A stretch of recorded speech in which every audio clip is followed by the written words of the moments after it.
Grândola Vila Morena, terra da fraternidade,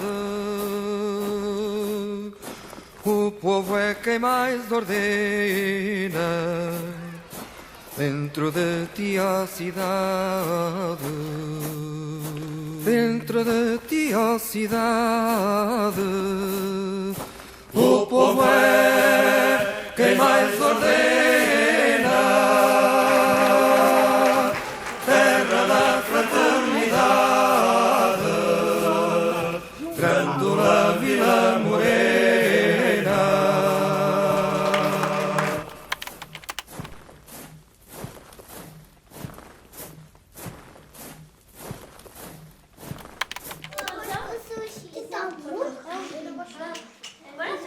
Vamos começar as comemorações do 25 de Abril? Sim, estão prontos? Então, a primeira atividade que vocês vão assistir sou eu a contar-vos uma historinha muito gira. E o professor Luís, à medida que eu vou contando a história, ele vai... Portanto, eu escolhi esta história porque é uma história muito pequenina, mas que, de uma maneira muito simples, fala sobre a liberdade, sobre aquilo que nós estamos a comemorar hoje. Este peixinho queria sair do aquário, conhecer outros locais, conhecer outras realidades, outras pessoas, e é isso que nós comemoramos com o 25 de Abril, é o podermos sair do nosso país, podermos ir a outros locais, conhecer outras pessoas em liberdade, sem estar a ser seguido por ninguém, nem por medos, mas sim livre. Ou seja, ele quer conhecer novos horizontes. O Abril não gosta de sentir como peixe no aquário. Ele quer viajar, quer conhecer outros países. Mas teve uma grande ideia. Já sei. Primeiro vou surpreender o inimigo.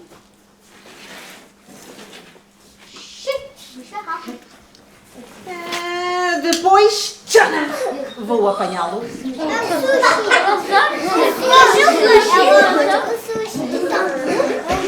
Para ter um animal de estimação e, finalmente, conhecer o mundo inteiro. E Vitória, Vitória?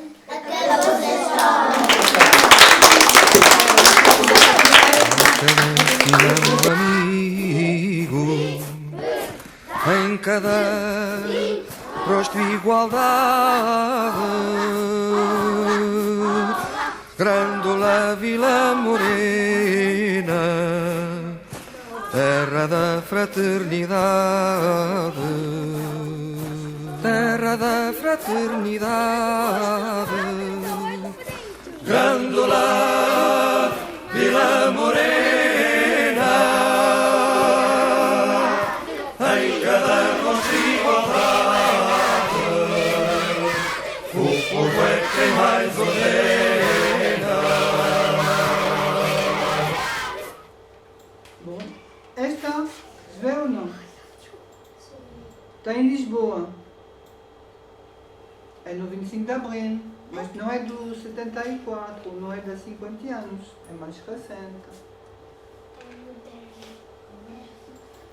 E esta? Se consegue ver ou não? Sim. É uma pintura com crianças, militares, os pais, para representar o 25 de Abril. Chegámos à Guiné-Bissau e digo-vos que a primeira impressão que tive foi um bafo. Ao sair do avião e levar com aquele bafo quente e dar de caras com um pai que eu não conhecia, que já lá estava há uns meses. Um pai que tinha rapado o cabelo todo, que tinha atitudes que eu não percebia porque é que ele estava a ter aquelas atitudes, muito alterado, muito nervoso, muito preocupado, e meteu-nos num jipe. Não tivemos sequer tempo de beber uma água Castelo, que havia no aeroporto, a única coisa que lá havia, e meteu-nos num jipe, fomos metidas dentro de um avião, e dentro do avião acampámos e fizemos dali a nossa vida num quartel a cerca de 100 km da capital Bissau.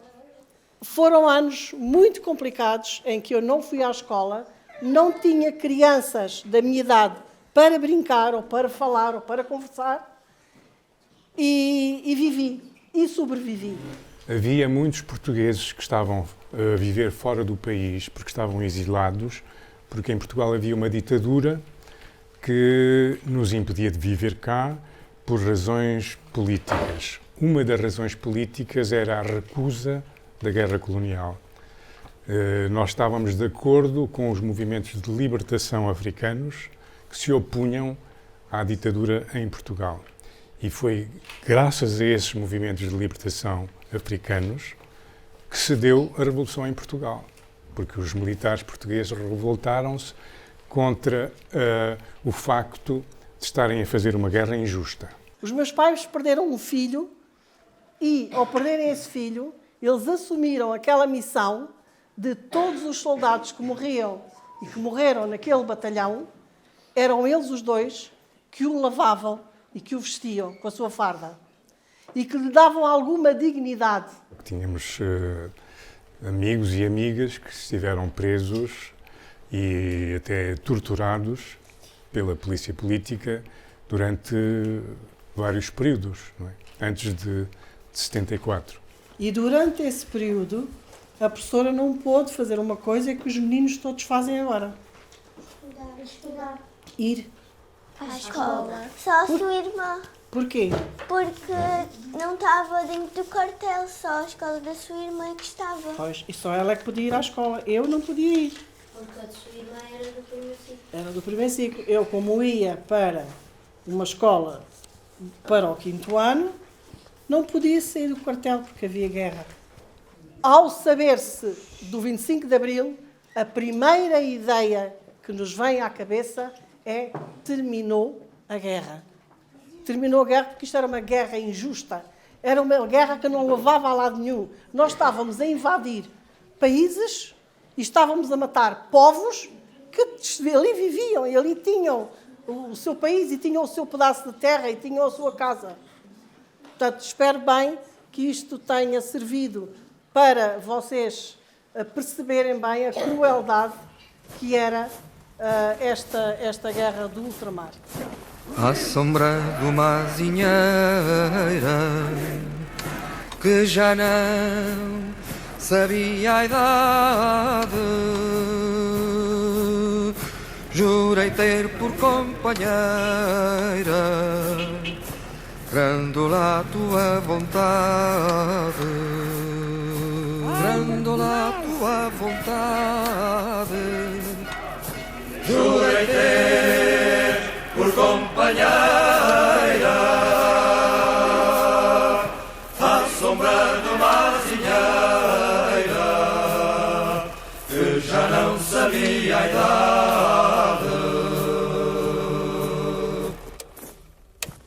Os acontecimentos nessa altura eram muitos porque estávamos em grande efervescência, quer dizer, em grande agitação, digamos, fora de Portugal, porque nós não estávamos só a viver lá, estávamos lá em luta também contra a ditadura em Portugal. E, portanto, havia muitos acontecimentos que se passavam nesse período. Sei lá, para me lembrar de algum marcante, foram tão marcantes, sabes, esses anos anteriores a, sei lá, 5, 6 anos anteriores a 1974, havia tanta coisa que se passava em relação com a situação política em Portugal que é difícil de descrever. Quando eu tinha a tua idade, começavam a chegar à minha aldeia, que eu sou daqui, os soldados tinham estado na guerra. E sabes que eles vinham quase todos com tatuagens da guerra. E nós, que não tínhamos ainda ido à guerra, porque ainda éramos jovens, queríamos solidarizar-nos com eles. E sabes o que é que nós fazíamos? Nós também nos tatuávamos para mostrar que éramos amigos deles. Olha, ainda aqui tenho uma tatuagem daquelas que eram feitas naquele tempo, exatamente como os soldados traziam. Só que a maior parte destes soldados que vinham de lá vinham cheios de problemas. Uns vinham com deficiências físicas, outros com deficiências mentais, e tive alguns amigos que ficaram lá mortos. Nunca chegaram cá. Diz. Recorda de uma história ou acontecimento que marcou antes do 25 de Abril? Uma história? Ou acontecimento? Epá, tanta história. Olha, só para tu veres como é que era, eu era das pessoas, no meu tempo, quando acabei o liceu, não tinha dinheiro para ir para a universidade, e então quis-me empregar. Havia ali 2 anos em que até ir para a tropa eu não tinha nada a fazer, também não tinha dinheiro para ir para a universidade, e então quis-me empregar. E fui-me empregar para as finanças. As finanças era um trabalho, pessoas que cobram os impostos. E naquela altura as pessoas com muito menos estudos que eu iam para as finanças com toda a facilidade. Eu fui-me inscrever para as finanças. E a senhora que estava no guichê, uma rapariga ainda muito nova, a primeira coisa que me perguntou foi: traz cunha? Sabes o que é uma cunha? Não. Tens algum padrinho, alguém que te recomenda, que pede por ti, não é? E a senhora disse-me: olha, traz cunhas? Eu não tinha cunhas. Eu tinha mais habilitações académicas do que 99% dos portugueses, percebes? Eu tinha o 7º ano da altura, que era uma coisa que ninguém tinha quase. No entanto, as minhas habilitações académicas não deram para entrar nas tais finanças, porque não levava cunhas. Mas sabes que também, quero contar uma coisa. Quando tinha a tua idade, nós éramos formados, aprendíamos na escola que tínhamos 3 tipos de inimigos. 3 tipos de inimigos. Nós, os portugueses. Nós estávamos já em guerra em África. Já havia revolta das comunidades de lá contra a ocupação dos portugueses. Então o que é que nos preparavam? Preparavam-nos para irmos para a guerra. E tínhamos 3 inimigos. Os espanhóis, sim, porque sempre nos quiseram conquistar. Outro eram os pretos, porque eram eles que estavam em revolta contra os portugueses. E o outro inimigo eram os chamados comunistas, os ditos vermelhos. Mas para mim, que era da tua idade e da idade dele, era um problema. Porquê? Eu ia com muita frequência à Espanha. E quando ia com meus pais à Espanha, com a tua idade, sempre que lá chegava, havia um amigo do meu pai que sempre me dava uma moeda espanhola para ir comprar caramelos. E dizia: mas como é que é possível este senhor tão simpático me dar uma moeda para eu comprar caramelos ser meu inimigo? Eu não conseguia perceber. Mas porquê é que os espanhóis são meus inimigos se eles até me dão dinheiro para comprar caramelos? O outro problema que tinha era com os pretos. Sabes que o meu companheiro de brincadeira, que todos os dias brincava comigo, era preto. Até porque é que ele é meu inimigo, sempre brinco com ele todos os dias, nunca me faz mal. Porque é que eu tenho que ir matá-los? Porque nós éramos preparados para ir para a África matar os pretos. O outro inimigo eram os vermelhos, os chamados comunistas. Lá andávamos nós à procura, a ver se víamos alguém de cor vermelha. Nunca vi nenhum vermelho. Olha, esse inimigo nunca o consegui perceber. Portanto, estás a ver, ou estão a ver, ensinavam-nos coisas que não faziam sentido nenhum. Os espanhóis eram nossos inimigos. Os espanhóis davam-me dinheiro para comprar repousados. O meu amigo de brincadeiras todos os dias era preto, brincava com ele, não fazia mal nenhum, porque é que eu tinha que o matar. E os comunistas vermelhos, eu nunca vi nenhum vermelho, bem olhava para as pessoas, todas eram amarelas, brancas ou pretas, vermelhas é que não eram de certeza. Era uma confusão para todos nós.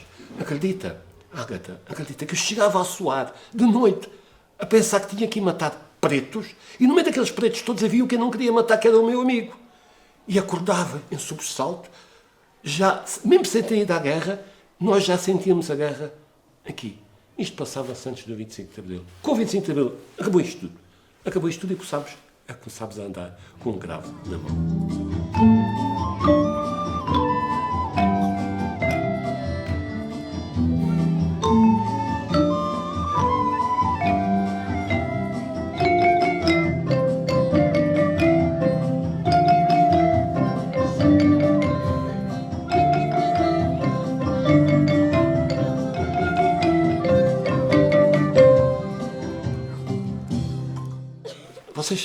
Vocês sabem que o símbolo do 25 de Abril é um cravo. Mas foi um acaso. Estava uma senhora a vender flores, neste caso cravos, no Rocio, em Lisboa, e um soldado perguntou-lhe, já estava lá farto, lá está, dos soldados da Revolução, pediu-lhe um cigarro. e a senhora não fumava.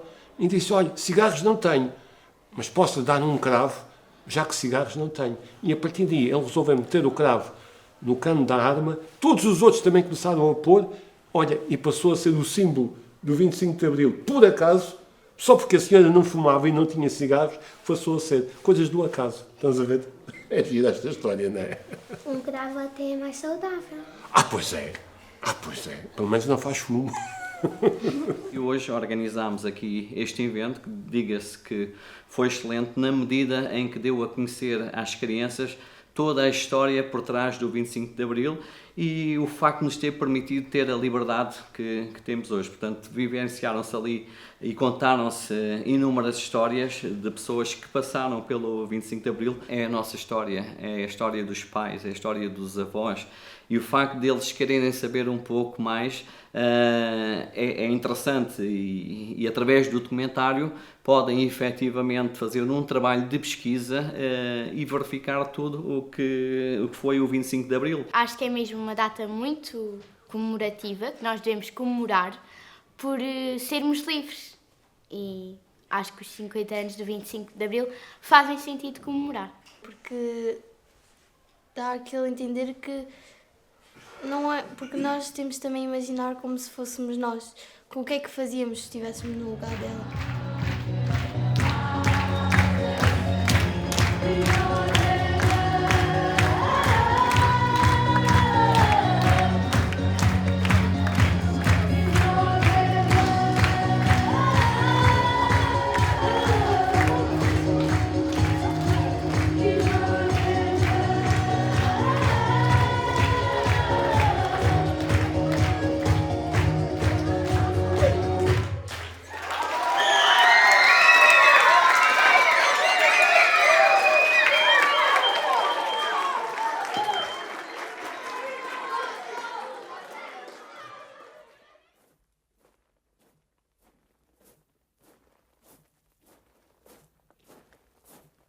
Queria deixar aqui uma mensagem, logicamente, para o projeto do Cinema Somos Nós. Portanto, é um projeto que já tem aqui alguma implementação, já de alguns anos esta parte, em que se vê que as crianças estão motivadas, gostam daquilo que estão a fazer, e não só pela parte do cinema, mas também pela parte das histórias que estão a criar, que estão a fazer passar, das tradições, e isso é importante. Portanto, agradecer ao Periferias, até na pessoa da Paula Duque, que tem feito aqui a gestão deste projeto em conjunto com a escola, que a escola também está de parabéns por ter também aderido, porque a Câmara Municipal está cá para isso mesmo, para conciliar, para em conjunto levarmos a cultura mais longe. Portanto, é dar os parabéns ao Periferias, à Paula, e estamos cá para colaborar no futuro e para que corra tudo bem.